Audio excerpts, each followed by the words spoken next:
بسم الله الرحمن الرحيم. عدنا ديبني جرب وليوان إسلاما كتا لما فاسا غنتا كينيا كبجمتو تداوتو تكينيا بغنا غولت ديبني. السلام عليكم ورحمة الله وبركاته. متدرين كينيا أما اللي وائي حسن الخاتمة راهي كتا اتعانت كبني أمس ولت ديبني را حقت أمراتن الرام فقاتنا. بارك الله فيكم. warra dhagahee waan dhagahe hojii oolchu rabbiin haa taasisu. Egaan obboleewwan islaamaa husnul khaatimaan akkuma duraan isin ibsamaa ture, husnul khaatimaan xumurri namaa aakhirri namaa gaafa qabrii seenuu ka'an namaa bareeduutu iyyee husnul khaatimaan nama bareedeera jedhama. Yaa nama ibaadaa hojjettu, yaa nama dhikrii rabbii irra jirtu, yaa nama salaata irra jirtu, yaa nama laa ilaaha illallah qabdu, lubbuu kee hin amanin jabeessi husnul khaatimaa kee ofirratti yaadda'aa taa'i. Jabeessi husnul khaatimaan kee akkam ta'a laata jedhaa dhiphataa taa'i. Maaliif jennaan rasuul rabbiitu alayhi salaatu wassalaam hadiisa saxiiha keessatti maal jedhan? inna ahadakum layacmalu bicamali ahli iljanna, tokkoon keessan hojii warra jannataa hojjeta jedha.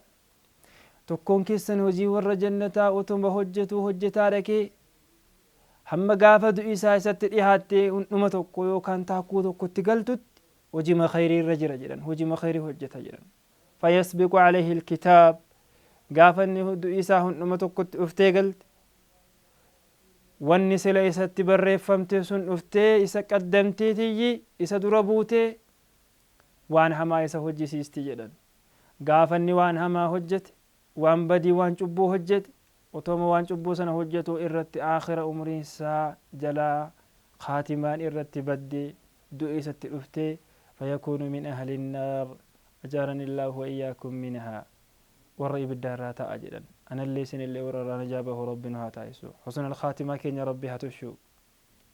yaa obboleewwan islaamaa seenaa haqiiqaa gabaabduu tokko ittiin isinii himee dhiisa. gaafa wahii jedhan nama wahii jira عابدين هل كان يقول يا ربي ساتي صلاة. كان رجل من بني إسرائيل يعبد الله ليلا ونهارا، يصوم النهار ويصلي الليل. هل كان صلاة قل يا صوم نصوم أكا كانت وقا جاتمي سدي إبادة ربي هجت جدا. حتى ملكا نماولين مو دواك أبا دوانا ما كنو وهيك أبا جدا. دواكنا namni isa bira dhufeet irraa fudhatee fayyadama jedhan. inni maraatuun dhufee isaan fayya, inni dhukkubsataan dhufee isaan fayya. dawaa inni namaa kennu kanaan namoota hedduu waan fayyaniif gaafa wahiidhaa namni mucaatti fidate jedhan. intala dubraa wahii itti fidanii dawaa kenniif jedhaniini bira kaa'anii biratti amaanaa kennatanii galan jedhan. gaafa dawaa kana akka inni kennuufiif amaanaa bira kaa'atanii deeman dawaa kenneefi mucaan dhukkubarraa fayyitee namni waggaa 63 ibaadaa hojjete kun sheexaanni dhufee isa wasawwase jedhan. mucaa akka bareeddu kana otoo haraamatti hin hojjetin akkamitti galchitaa je'eetiyyi sheexaanni dhufee isa wasawwase jedhan obboleewwan islaamaa. gaafa sheexaanni isa wasawwasu fazanaa bihaa, mucaa kanatti zinaa hojjetee gaafa zinaa hojjetee raawwatu in sodaate jedhan. takkaa zinaa hojjetee hin beeku, waggaa 63 ibaadaa hojjete. takkaa waan kana godhe waan hin beekneef sodaatee achi booda maatiinsee yoo dhufannaa ajjeesuu malu mucaa kana ajjeesuun qabaa isheen himtee jennaan maqaa koo baddalamaa maqaa kootu nu jalaa bada jedhee mucaa kana hin ajjeese jedhan. subhaanallah, wanjala irratti wanjala kan biraa dabalate jechuudha. zinaan wanjala irratti dabalee mucaa sana ajjeesuun isaa immoo wanjala lammaffaatti dabalate jechuudha.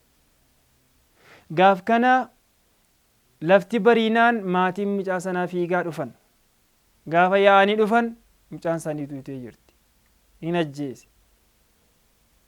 maaliif mucaa kiyya ajjeeste jedhanii hundinuu itti yaa'ee gandi guutuun ummati guutuun namicha sana qaban jechuudha. gaafa qabanii jedhan fuudhanii harka isaa lamaanuu miilla isaa hidhanii mukatti isa rarraasan. Bishaan barmeeliitii danfisanii kana keessa si buusnee si ajjeefnaa jedhaniini bishaan sanatti agarsiisan jechuudha obboleewwan islaamaa. Gaaf kana bishaan kana argeera, du'i isatti dhufteetti yaaddeera. فجاء إبليس عليه ما يستحق من الله.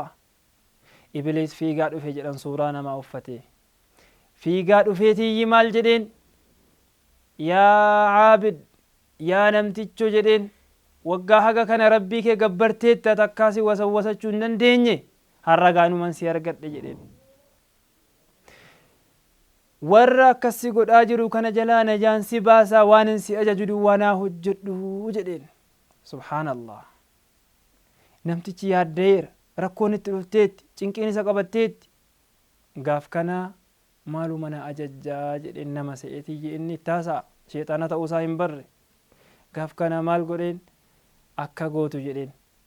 Ummata sitti dhufe kana hundumaa sirraan deebisa, waa gadhiiseen sirraa deemtamsaasa. al tokkittii bichaa sujuudii naa bu'e jedheen. Innaa lillaahi wa innaa ilayhi raaji'uun. Gaaf kana namtichi waggaa hamma kana ibaadaa hojjete kun akkamittan sujuudii sii bu'aa?